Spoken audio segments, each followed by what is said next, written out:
Happy Monday, everybody. Welcome to the Plug Talk Sports live show, episode 192. My name is Danny Torres, and we've got Jonka Don't Stop here in the house. Two-man crew tonight. We're missing both Brandons, MIA, missing in action.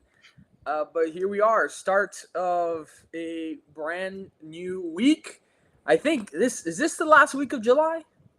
Uh, it's July 21st. I'll tell you right now. It might be because once the weekend, What's the date next Monday?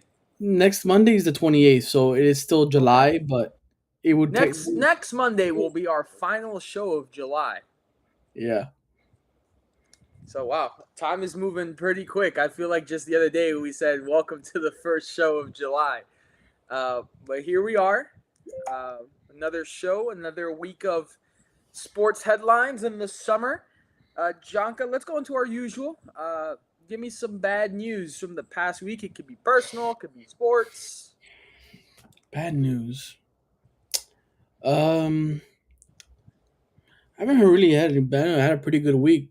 Um, Maybe the only thing is my my Yankees for some reason have Aaron Boone as their manager, and he continues to change up the lineup every other game, and there's no consistency. But we have to keep pushing forward and deal with it. But any Yankees fans that are watching, I feel your pain. um, for me, it's gonna have to be actually today. Training camp open for the NFL, and of course for my Dallas Cowboys. Things happen in the Dallas Cowboys fashion. Jerry Jones talking about Micah Parsons. Contract negotiations. Micah Parsons trying to get an extension. Obviously, we know Micah Parsons is one of, if not the best defensive player in the NFL. And Jerry Jones said, well, even if we pay the guy, it doesn't mean we're going to have him because he missed 6 games last year. Yeah. Look, I give all respect to Micah, though, because he did not hold out. He showed up to work the training camp. Jerry also took shot at Trayvon Diggs for not being at camp for the first day of camp. So, yeah, but, Jerry, God bless Micah because he showed up to camp. With other players that we've had in the past, that might have not sat so well and things would have happened. But I just hope that they can get to the end of this contract negotiation soon and that we can reach an extension for Micah Parsons because I would love for him just to, for as long as possible, keep him a Dallas Cowboy. It's tough. It's gonna be tough for you with that situation with the contract for Micah because now with TJ Watt getting 41 million and Miles Garrett getting 40, depending on what happens with Trey Hendrickson with the Bengals, because apparently they are in talks. They're back in talks, supposedly. He could be asked. He led the league in sacks last year, so he could be asking for 42, 43. You never know. And then if he let's say he signs up first, is Micah going to be asking for 44, 45? And it's Bro, tough that's how it because works, bro. It pisses me off, but that's how it works in this damn league, when you bro. gotta pay Dak Prescott, when you gotta pay CeeDee Lamb, and you gotta pay everybody, it's tough. I mean, at the end of the day, it's like, where are we gonna get all this money from?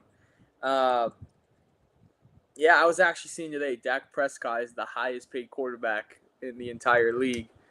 Uh, that's still crazy to me, but we'll see. I hope that Mike and the Cowboys can come to an agreement and fix something and get an extension.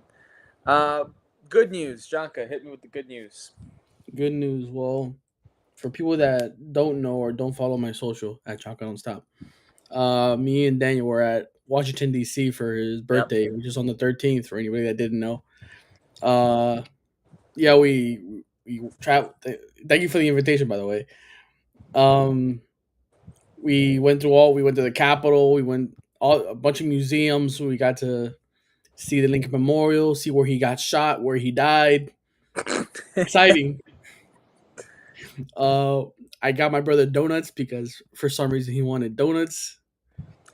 Uh, I got to you see I like science and space and stuff, so we went to the Air and Space Museum, We got Scanda, some ice cream. tour of the Capitol. Yeah. Hey, it was a good week, but a lot of walking and it was hot.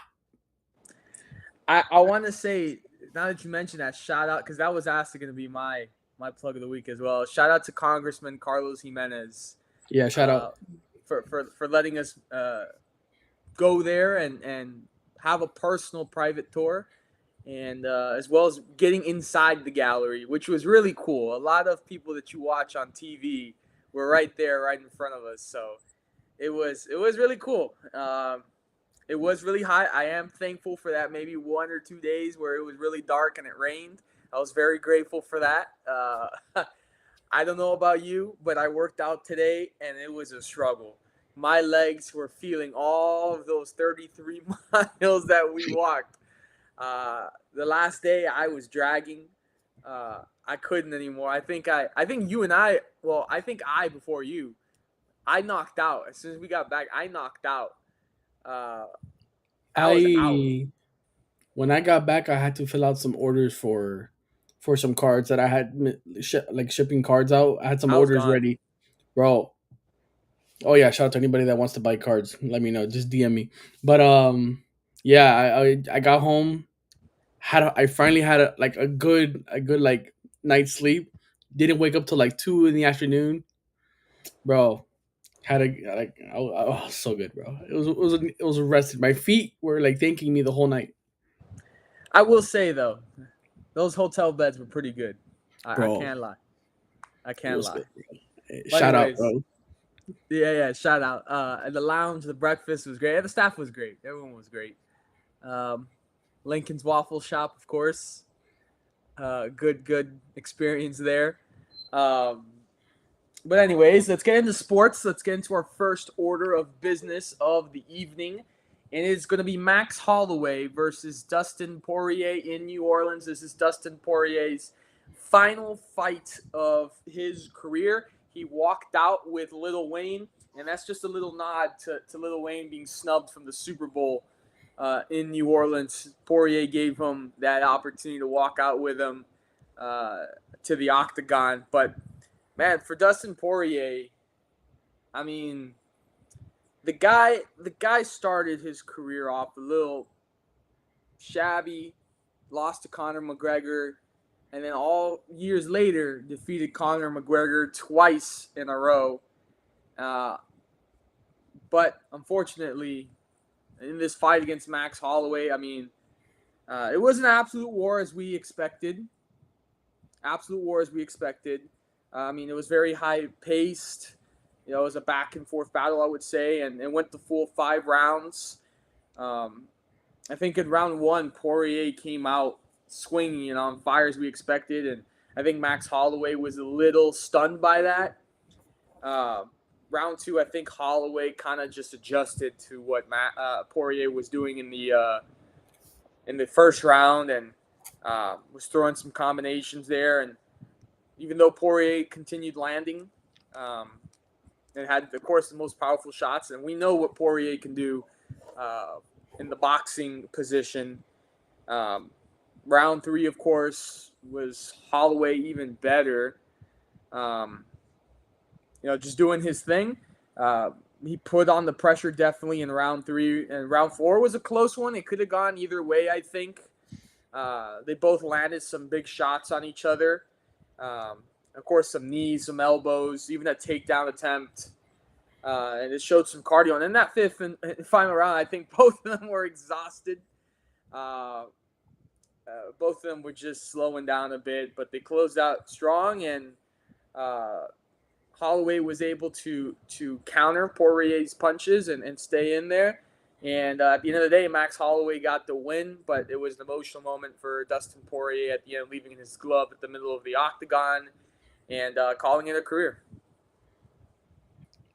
Yeah, I didn't really. I don't follow UFC too much, but I gotta also give respect to Poirier for his career.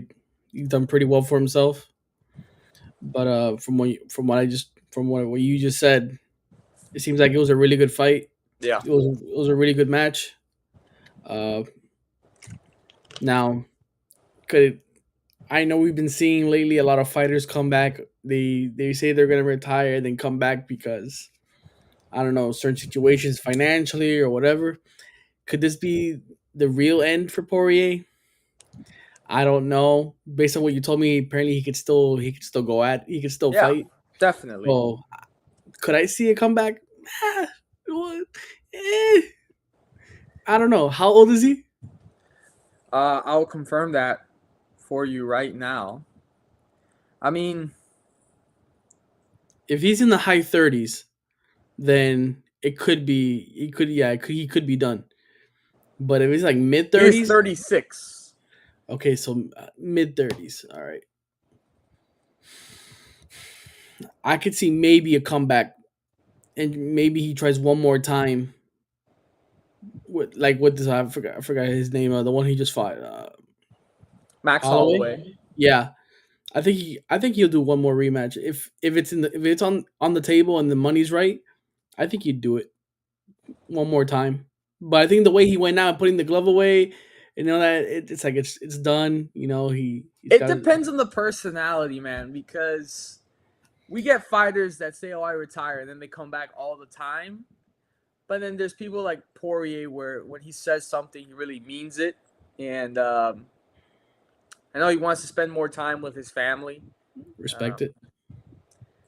but I don't know. I mean, like you said, with these fighters, you never know. And if the money's right and he's still in shape, he's more than willing to jump back into the octagon. But we'll see. I mean, looks pretty serious to me that this is it and he's done.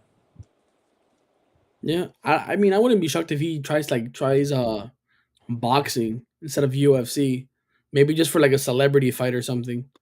But it also says that he became the interim lightweight champion, so it's setting up a unification bout with Khabib.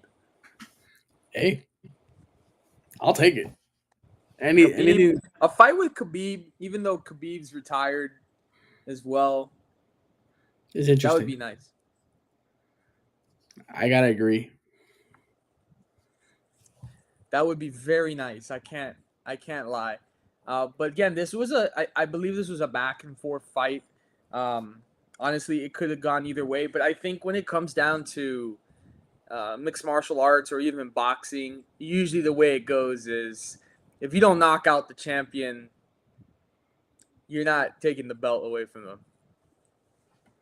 Yeah, it kind of sums up the UFC in a way. I mean, there's been so many times where I'm like, wow, I think this person won this fight against the champion. And, they land multiple body shots, um, and they tag them, but they don't get the belt. Uh, like you said, I think that you need to knock out the champion in order to take that belt away. If you don't TKO submission or just a clean knockout, you, for you to go into a decision with the champion, you better hope that like if you couldn't knock him out, you look like the better fighter because if you didn't, most of the time I would have to say you lost. So it's tough. It really is. I mean, obviously you can't always win, so unless you're like Mayweather, but Oh, that's a whole different. yeah, Uh, bro. that's a whole different story. But yeah, I mean, Dana White did say at press conference that this event, and by the way, the third fight between himself and Max Holloway, that this event was built and just geared towards Dustin Poirier's final send off.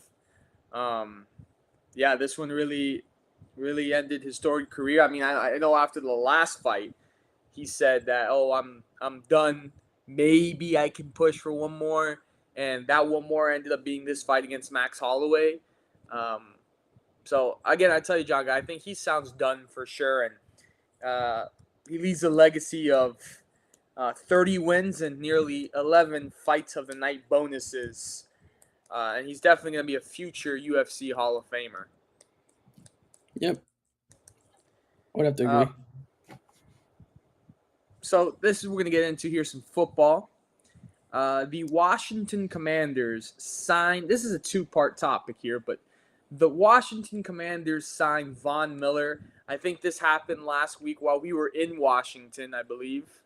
And you looked at me and you said, "God bless you. I wish you luck in your division." Bro, that Um, division's cracked, bro. NFC East is cracked. Like it was not cracked, and then like it had for like 2 or 3 years. It was like, all right, it was like whatever, Yeah, and then now it's back up to like, oh crap. Now it's like back to the NFC East again. I think, and this is no discredit to Von Miller, but I think he's at a point in his career where he's past his prime. And when you say Von Miller, you're talking about Von Miller and his greatness of his past and his career. And at this point, you're getting Von Miller just the name. I'm not saying he can't go out there and produce, but it's not going to be the same of what he used to do. Yeah, maybe not in production wise, but I think since the team is super young and he has the experience, I think that's he could be a captain in the locker room. And whenever they're in situational football, he could be the guy to lead them and give them that experience, which can make or break a game or two. Which what we've seen in the NFL, if you're not winning every game and you're on the verge of missing or making the playoffs, 1 or 2 games is a make or break, and you need every game you can get. And if you This is a wow, this is a different tune from you, Jonka, because when we've talked about basketball and I've said, wow, this player has a really good veteran experience and can bring it to the young core, you always tell me, it's a waste of money. but Von Miller can play. You didn't think Udonis Kevin Haslam Love could couldn't play? play. You didn't He think wasn't Kevin Love? playing. You didn't think Kevin Love could play? He wasn't playing. But he could. Could and was are two different things, Daniel. Yeah, but he doesn't. He can't just say, "I'm going to play tonight, coach." But if you can play, if you're gonna be getting paid, you're gonna be a veteran leadership. But like at the same time, no one shares your experience. Like what are you teaching them? But at the same time, it's like okay, they legit. Let's say in the Cavs series, okay, where were you then when you were getting blown up by 60? Like So you don't think that you could, as I a feel like veteran, you can't teach without being in the game? it's the whole point. Like I understand the experience when you're on the court, but if you just want motivation, then be a coach. Like okay, what's the difference of LeBron just retiring? Say, hey, I'm gonna be a coach and I'm gonna share my experience as a coach instead of me wasting a roster spot when I can give the exact same information. Listen, man, I think that if you can still play and contribute some minutes and still be a veteran leader, I think I mean, I don't have a Like problem with that. what just happened today this morning, Chris Paul to the Clippers. That's veteran experience and leadership on a team, and he could still kind of produce 15 points a game. That's production and with a veteran leadership. I'll take that over somebody that's gonna talk during the game when your team is only on one side of the court majority of the time that you're talking, because either you're on the left side and your team is all the way over there. They're not gonna be hearing you, so they'll cut the crap. They're not gonna be listening to you when they're in the middle of the game trying to guard KD. Let's cut it. What about timeouts, halftime?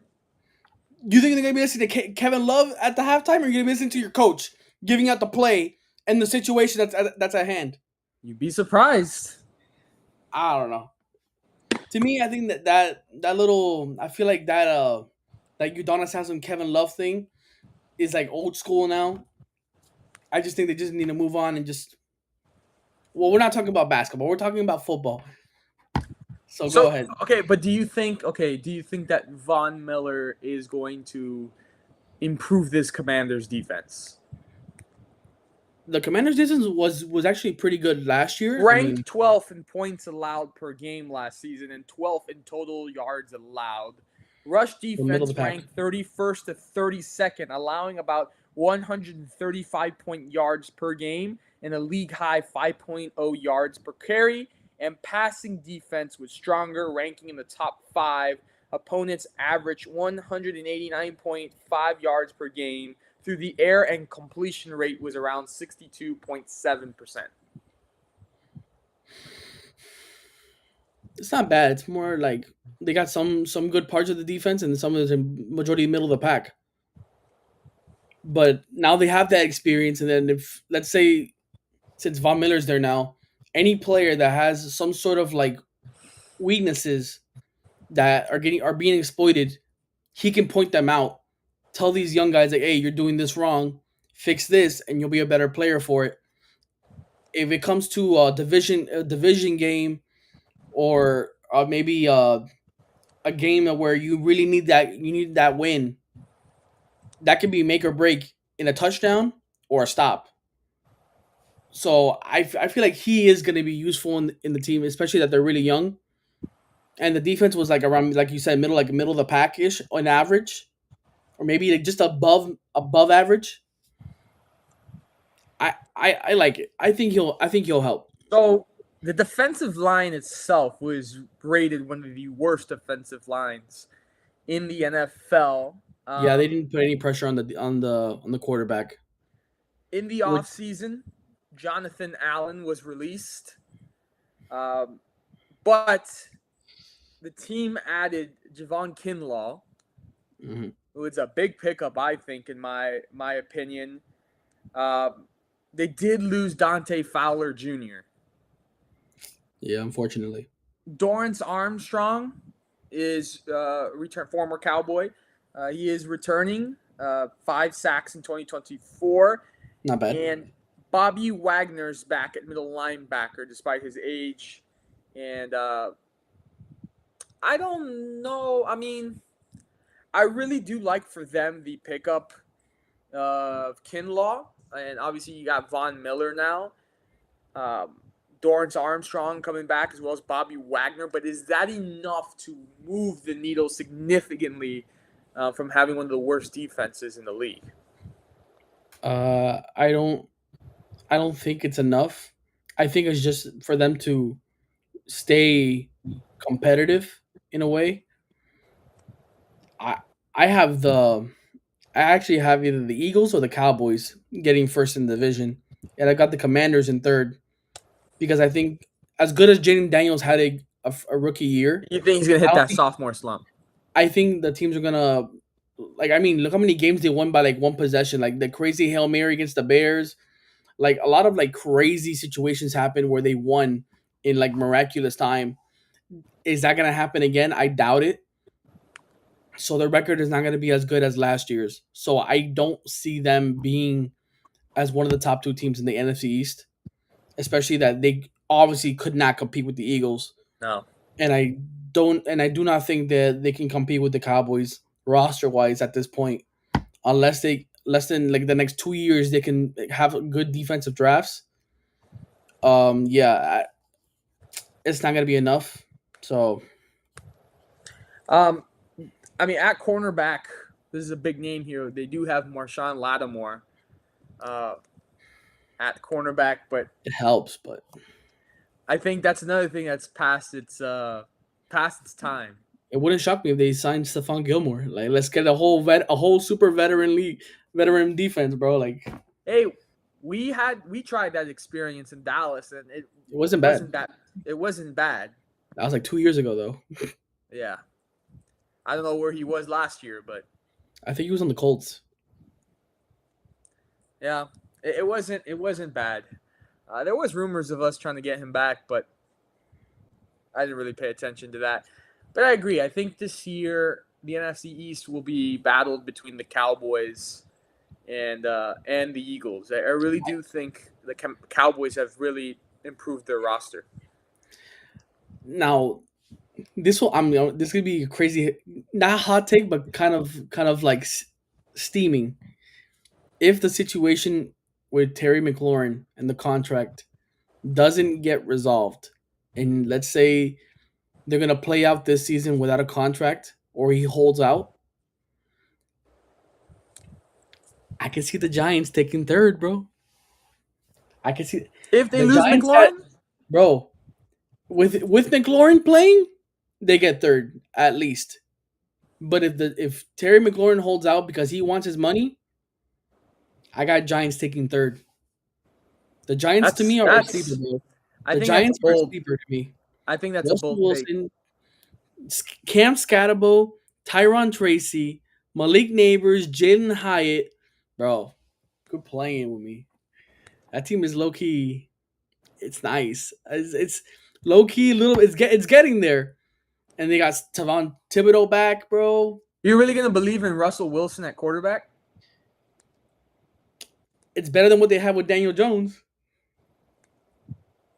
And I think didn't they get Abdul Carter, I believe so. bro?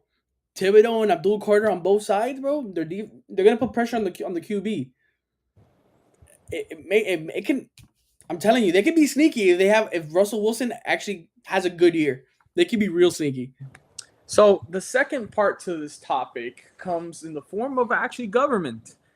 Um, Yeah, we're where not we too were at. political here at Plug Talk Sports, but we do talk about um, when the politics involves the sports. Uh, like we talked about the Score Act just last Mhm. week. Um, talking about college sports here. President Trump has said that he would not fund the new Commanders football stadium if they do not change their name back to Washington Redskins. And as well, he also called for the Cleveland Guardians to go back to Cleveland Indians. Indians. And via True Social, he said, owners, get it done. Um, what do you think about all that? I don't know. The baseball one is kind of a stretch. I mean, I don't hate it. It's like they. I think the name shouldn't have never been changed in the first place. That's my side. So don't come at me. But I I actually like it. Like how do I say this without being controversial? Um, Off of my poll that I have on my Instagram story, 57% have said no, and 43% have said yes. to change it, no, to not change it back. No, not to change it is at 57%. I think those people are just being trying to be politically correct and not be truthful. I think they're just trying to be be safe with their answers because everybody knows it wasn't Washington football team or the Commanders. Nah, bro, it's the Redskins, bro. Even I feel like the Native American tribes were like we were being represented in the NFL and in baseball. We didn't complain. They never really like said anything against it. And then once all of a sudden people were trying to like be like, "Oh, why are you discriminating against Native Americans?" I'm like, no one said any of that. Like no one was talking about it. It's just a name for a sports team. If anything, you removing them as a mascot for the team and the team's name, it's kind of like more disrespectful for removing them. It, I think you know what I mean. Like I don't I want it back. I really do want it back. Everybody wants the Cleveland Indians, and everybody wants the Washington Redskins. Let's go back to the way things were, bro. When actual football was being played, not this little coddling football where we're talking about everybody's trying to be all politically correct. Oh, nobody wants to like this and that. I guess that everybody for people that are watching, if you know what side I'm on, you know what side I'm on. I'm just saying, I want the Redskins back. I want the Indians back. There was former Redskins player that said that he wants the name Redskins back. Um, Look, there has been groups of Native Americans that said that they had no problem with the name Redskins, and they would want it back. I would have to do a little bit more research on that because I haven't. I have seen those groups that said they want it back, but I can't sit here and say oh, I haven't seen the groups that said they don't want it. I would have to Mhm. research if there's any groups out there that don't want it or feel offended by this. But for me personally, yeah, I would. I mean, I don't think I myself ever stopped calling them the Washington Redskins in my day to day personal life. Obviously, on here, on this platform, we need to go by their name, and that is the Washington Commanders, or when they were the Washington football team. But for me, I mean, especially as a Cowboys fan, right? Your rivalry's always been with the Washington Redskins. Um, so, when you look back at the history, you remember them as the Redskins. Uh, so I would like to have the Redskins back as well. And for the Cleveland Indians, I mean, uh, the Miami Marlins faced the Cleveland Indians in 1997 in the World Series, and it wasn't Cleveland Guardians; it was Cleveland Indians. Um, you would like to have that history back. I believe uh, Washington more than Cleveland, but two iconic historical franchises. I was kind of disappointed when they did change the name to like Washington Football Team and then Washington Commanders. I feel like I would have, if you're gonna remove the Redskins, at least make it something about Washington or DC, like the Senators or I don't know I the mean, I think politician. Commanders will go well with that. I mean, I mean, I know I like the Commanders. It sounds good, but I feel like something that would like it's something with the city. you don't think Commanders fits Washington D.C.? Now after you've been there, now you know. Commanders. I don't know if Commanders is the word I would use. So I like Senators. I like Senators because obviously the Senate is there. Um, I don't know how. I mean, Commanders is good. They do command, I guess, the United States. Yes. But ah, to me, it doesn't give like that oomph. That that fear into somebody's body. We're going against the Commanders tonight. Yeah, it doesn't really put like the fear in me. So I don't hate it, but it's just like the Washington Redskins. Like that sounds like a man, bro. That sounds like real stuff. Like like Okay, okay, we're gonna go up and get some badasses. Like okay, whoa, whoa, whoa. so we're both in agreement that we would like to see the Redskins back. Yeah, we're both in agreement. Okay. Bring it back. Uh, let's get into this. The WNBA is definitely on the rise. Um, just last year, 2024, the league reached a record 54 million unique viewers with an average of 1.19 million viewers per game on ESPN. That's a 170% year over year jump. CBS averaged 1.1 million, while Ion saw a 133% view in viewership. And of course, attendance surged by 48%. Merchandise sales exploded with 600% rise in merchandise. Of course, Caitlin Clark and Angel Reese both contributing to that. The WNBA app grew by 252% in active users.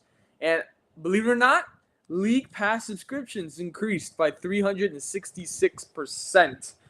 And of course, people were interested in new star power like Caitlin Clark, Paige Beckers, Sonia Citron, and Angel Reese, of course. Um, but we did see at this All Star weekend for the WNBA when they came out with those T-shirts to warm up. Um, what do you make of the WNBA, excuse me, on the rise, and what the players did in their stance on their warm up shirts taking the court? What are we talking about here, Daniel? Hey Daniel, it's like let me put this into perspective for anybody that's lost logic and common sense. Let me put this into perspective. Let's say you are dead broke. You are in like $100 million in debt, and I ask you for $5. Can you give me $5? Thank you. That that's basically what's going on right now. How can you have a league that is in a deficit, millions of dollars in a deficit, while still paying like around 50,000 to 70,000 for the higher end players in the WNBA, losing money every year, has never been profitable, subsidized by the NBA, paying off their debt, paying off the differences, and you're asking for more money.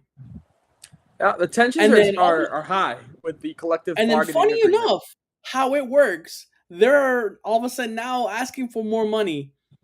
When all of a sudden now their planes are more like, I guess, better hotels, better private jets, better food, better more attention. They see the viewers coming in, full stadiums. Wow. I wonder when did that start? Because it definitely wasn't 2 years ago. What happened 2 years ago? Who came in? One player. It wasn't two. It was one player that came in that started the whole thing. Everybody wanted to watch her. People were only those games that where she was playing in. The stadiums were being packed.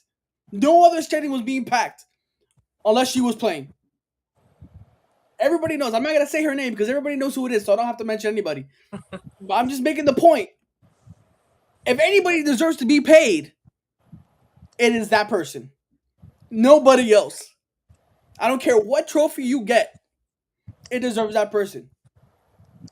If that person were, let's say, you know what, I'm out of here. I'm done with the disrespect. I'm tired of being pushed, punched, like discriminated against the entire league. Okay, I'm gonna take my talents, get millions of dollars in the big three leagues with Ice Cube. What happens to the league? Oh, funny! The ratings drop. All the league passes fall out of the way. They all cancel. No more private jets. No more 5-star restaurants. No more hotels like that. Oh, funny how all that drops. Are you going to continue to ask for more money? No, right? Okay, yeah. No, they're just being a bunch of hypocrites. They're just being crybabies because now they want to live. They want to live the lavish life after the last like year and a half, 2 years with a certain significant other that shall not be mentioned. But hey, that's just me. I just like to point out the obvious. I will mention her name because Kelsey Plum, alongside Sabrina Ionescu, which, by the way, Sabrina Ionescu didn't say anything. She pretty much said, "Was that really like? Did that really need to be stated?" Eh, Uh, You see, I'm telling you, hey, Kelsey Plum said, "Oh, by the way, at the meeting that we had about wearing these shirts, nobody from Team Caitlin Clark was there." And then, of course, Sabrina Ionescu laughed and said, "Was that really like? Did that really need? Did you really need to mention that?" What do you think hey, about it? What is there? Tommy Lauren from Fox News. She said that you can see the jealousy of players pure. towards Caitlin Clark. It is. I'm telling you, Daniel. It's ever since she got into the league, and all the attention, all the cameras, all the sponsorships, all the Nike deal, the Gatorade, everything that she got, all the attention. Everybody was putting all the ticket sales were on her. Everybody was complaining, it's like, hey, the league wasn't just made off of Caitlin Clark. It's me too, quoting for somebody else. And then obviously the rest of the other players in the league, they felt disrespected. They felt like, oh, we matter too. And so they decided to do whatever they can to make her say, hey, you're not the only one here. They pushed her. They basically try to make fights. They try to do as much as possible to get her out of the picture and make her look really bad. Funny enough, she basically plays better than 99% of the entire league, aside from Asia Wilson and maybe like 10 other players. The rest of the other one, you're not as good as her. Period. I, I don't know what to do. The logic is out the window, Daniel. It's ridiculous. It makes no sense. Are we gonna really? Are you gonna pay somebody? Let's say Asia Wilson, MVP of the league, right? Let's say in two, I know in 2 years they have a new two, I think it was $2.5 billion deal where they have new TV Collecting contract. bargaining agreement. Yeah, yeah. So they're most likely to get a raise there in 2 years. Are you gonna pay the bottom tier player the same amount of money as the higher tier player? They want to be paid the same. Everybody matters. I But think. yet, I mean, I think they want to get the same money as the NBA. ain't gonna happen. It ain't gonna happen. Because NBA brings in billions. They don't even bring in zero, bro. They can't get to zero because they're still in the negative. What kind of math are we running here, Daniel? Not even MIT can figure this logic out, bro. I can't do this, bro. I can't. The math ain't mathing to me. Where are they coming up with this with this like common sense? Like Jumanji? Is this like the imagination's running wild? Like what am I The way talking about? I the way I see it is that excuse me, this is still a league that is growing. I mean, we have Golden State Valkyries started play this year, Mm-hmm. and then we look at it. Uh, Teams announced 2026 Portland, also Toronto, 2028 Cleveland, 2029 Detroit, and then Philadelphia in 2030. So this is a league that's still expanding and still growing. And franchise valuations and expansion fees are soaring too. Current rights deal are worth 60 million a year right now, with future rights up to 200 million a year, and expansion fees range from 50 million to 250 million. Um, Again, it's growing and it's transforming. Uh, I think that they asked for this money a little too early. I think the league needs to get a little bit more developed and earn more income before they can ask for these compensations. Yeah, I heard I was listening to Chado Chosinko on Shannon Sharp's podcast. He was saying, which I could kind of see his point. Like, despite them losing money, like, also whatever they're being paid right now, let's say I think it's 9%. Okay, just paying a little bit more. Let's say they're making 70,000. Give them 115,000.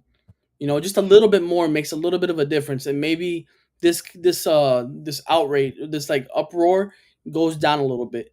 I feel like they just feel like what they're being paid is just a bit low for what the product that they're giving out as of right now with Caitlin Clark and Angel Reese, Beckers and Haley Van Lith, Cameron Brink, and Asia Wilson and everybody else.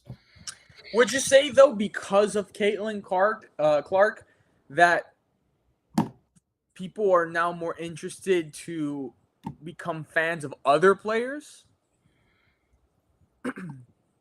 I think they were interested about other players that play like Caitlin Clark, because Haley Van Lith can shoot is not as good as Caitlin Clark, but they play similar. So does Paige, so does Asia, so does Enrique Gumbawale, and so. But the thing is, like, no disrespect to Angel Reese, but at the same time, you're not really, how do I say, entertaining enough. And maybe you're entertaining outside of the basketball court with whatever you do with the modeling and whatever you do. She does great with that.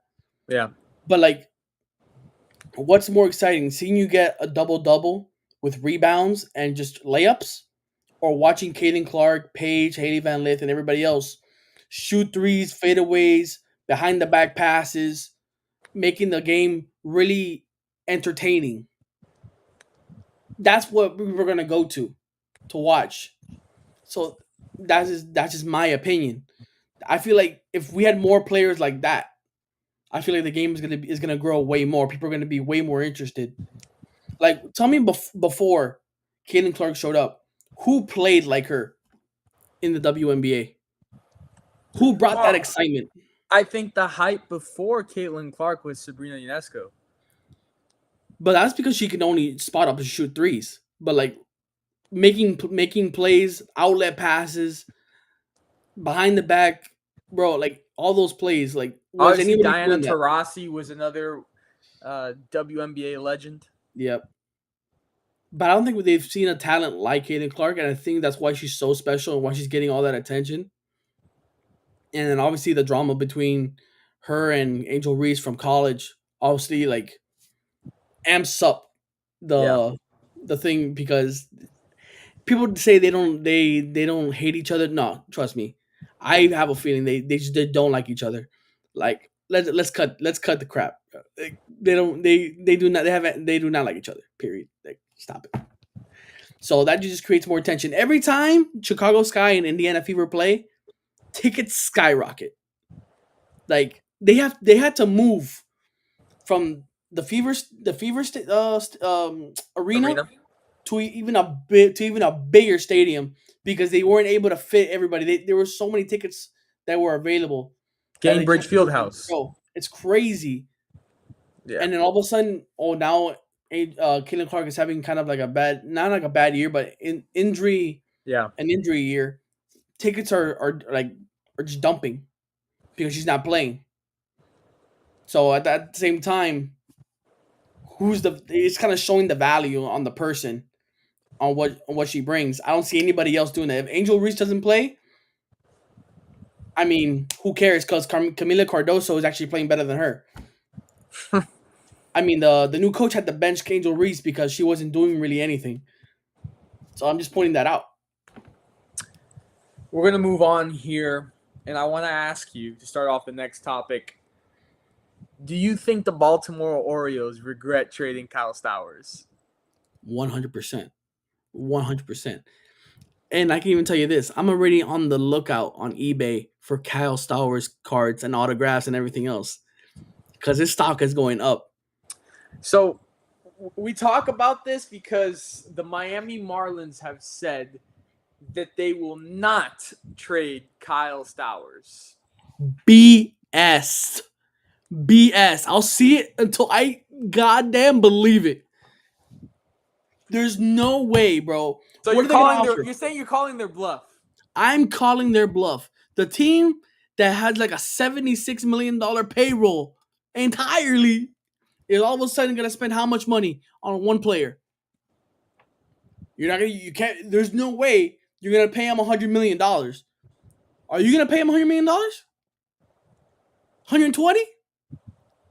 Because I guarantee you, how he's playing right now, the Mets, the Yankees, the Dodgers, the Giants, Phillies, Mets, Padres, Royals, Braves? everybody else is gonna go crazy to get this guy, and how he's so young and he's playing at this as of right now, and he's an all-star, and how he's been playing. And I think he hit a home run today, Yep, he did. bro. You mean to tell me, let's say the Marlins offer him, I don't even know, bro. Apparently, 6 years, $100 million, bro. You don't tell me that a big ass team with the deepest pockets is not gonna offer him $200 million for like 8 years. Do you think he's gonna miss out on $100 million? apparently the Marlins would like to build around him.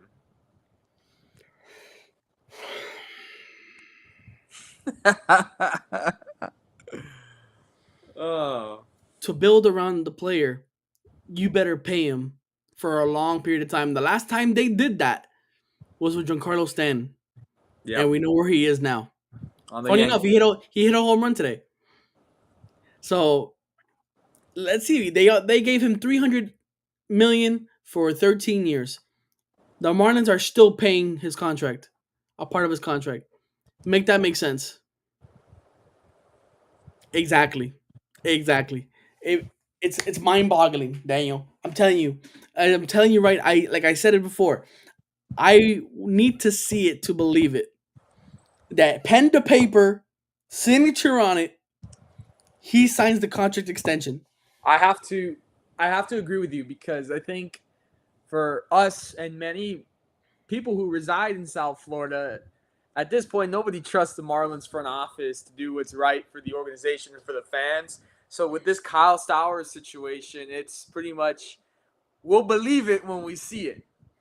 And especially that there's rumors with Sandy. Yeah. possibly being traded, or he probably is not going to sign again because the team is most likely going to, some people are going to leave and the team's going to regress again. And I don't think he wants to stay anymore. So if they want to keep Sandy, they're going to have to pay the pitcher, your best pitcher, more money. Which I'm not gonna lie, Sandy made his return this season, but he hasn't been anything but the Sandy we know. Yeah.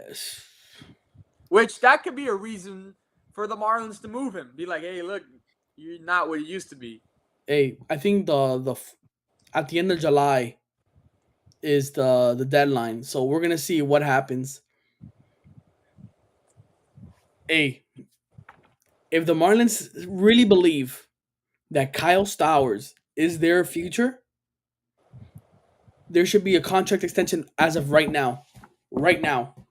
Make the papers, draw up the papers, give him a high 150 to 200 million for 8 to 10 years and sign him there and just sign him. My Period. question to you is he's having a hot year. Do you really think is it just a hot year or is he really that guy that you want to pay long term and build around? I don't mind him. Yeah, you could say he's having a hot year, but the thing is, not everybody in the league can have a hot year like this and be like absolute trash next year. Sure, maybe he had a high number this year. Maybe he doesn't reach those numbers next year, but he could still produce for you. You've seen what he can do. He hits in like crunch time when you need him most. He's come out on top, and or he maybe you've lost, but he produces for you. That's what you need. You need results. He gives you results. Imagine where this team would be if they had Stowers and Luis Arias And Jazz, and Jazz. bro, and Tim Anderson. I don't know if Yep. he's still there, but my God, Daniel, bro, with Xavier Edwards, bro. This team, Oh my God. and we already know Connor Norby's out for the rest of the year. Yeah. Um, Once he comes back, he could. You never know. Maybe he has the hot year. Griffin Conine injured as well. Yep. Um, And the this Marlins are team, still winning. I will say, this team has surprised me. They're just a couple games away from being at 500 and Yeah. trying to push for a wild card spot. I have to be honest. I don't think we would have been, or at least me. I don't think I would have been talking about that past the All-Star break here. I'm gonna leave this right here. I'm gonna tell you this right now. Listen to me very carefully, everybody watching. If the Marlins lowball Stowers, this is what only two things are gonna happen. It is either he takes the hometown discount and stays with the Marlins, and he likes the city because he wants to develop here, or another team offers him a boatload of money that he can no way turn down, and he leaves. And because the Marlins are cheap, they're not gonna counter, and he's gone. And now we just lost our star player. That's the only two ways I can see this happening. Because I do not see our cheap owner giving a counter against the Mets, Dodgers, or the Yankees, or even maybe the Phillies or something like that. And for the rest of the league, you really don't want Kyle Stowers being on the Dodgers. Or the Mets, or the Braves, who have been hot with Acuna lately, but hey. All right. Final 5 minutes of tonight's show. T.Y. Hilton is going to be the first football player in program history to be inducted into the FIU Athletics Hall of Fame. T.Y. Hilton, of course, having a successful NFL career, a big portion of it with the Indianapolis Colts. And then, of course, he was part of my Dallas Cowboys. He didn't really get a lot of playing time, but he was part of my Dallas Cowboys. And looking at his time with FIU, I mean, He's the all-time leader in receptions with 229. He has the FIU record in receiving yards, 3,531.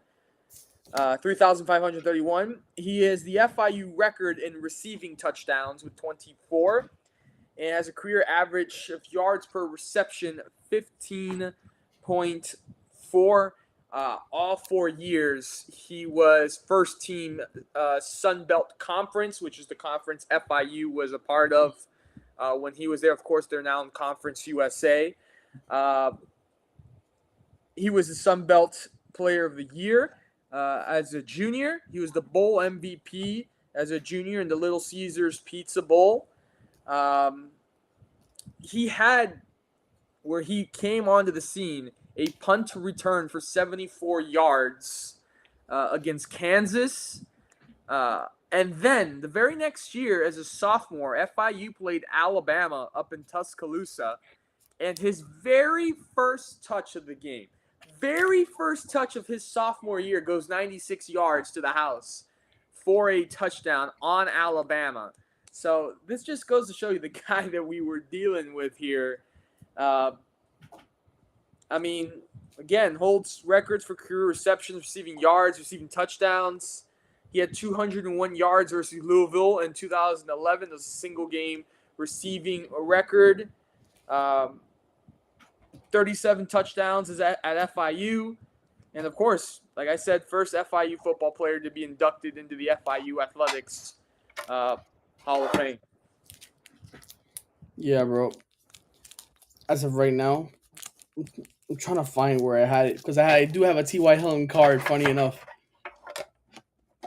But I can't find it now. I'll take a photo and post it for you guys to see on our socials. But yeah, bro. Like, it's funny how so many players have gone through FIU, bro, that people know until today, and they just don't know. But T.Y. Hilton was like one of the great ones. This is the GOAT at FIU. Yeah, I mean, we gotta see, bro. This unfortunately he did leave.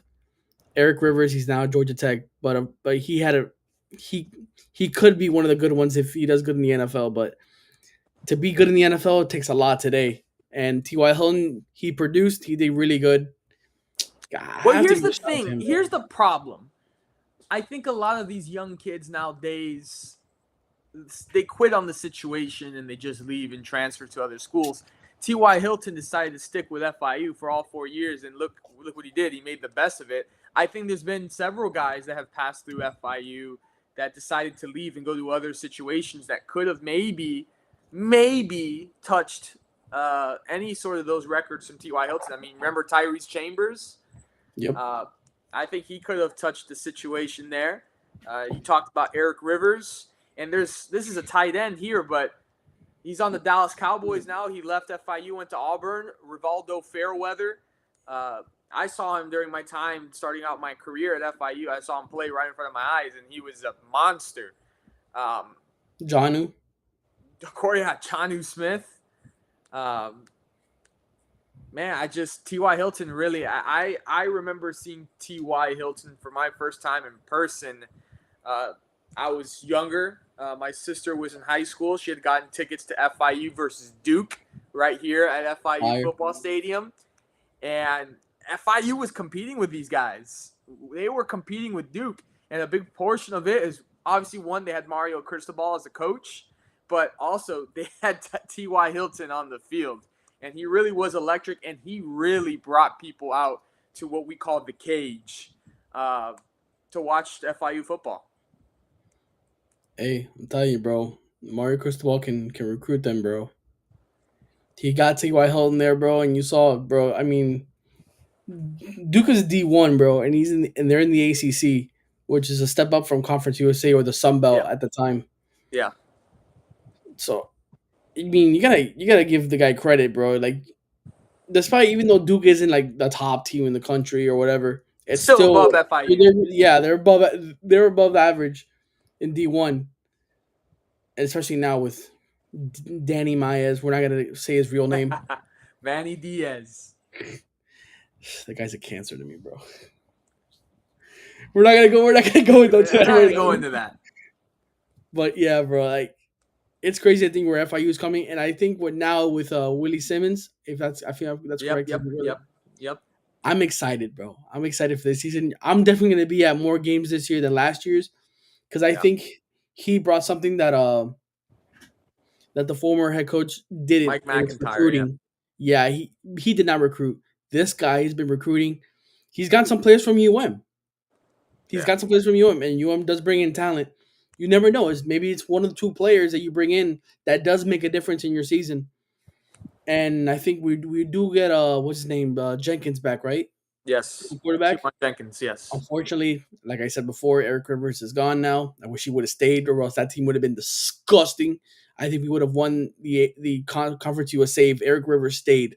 To be honest, in my opinion, I think we win the Conference USA. Hey, I don't think it's a hot take, bro. I don't think it's a hot take.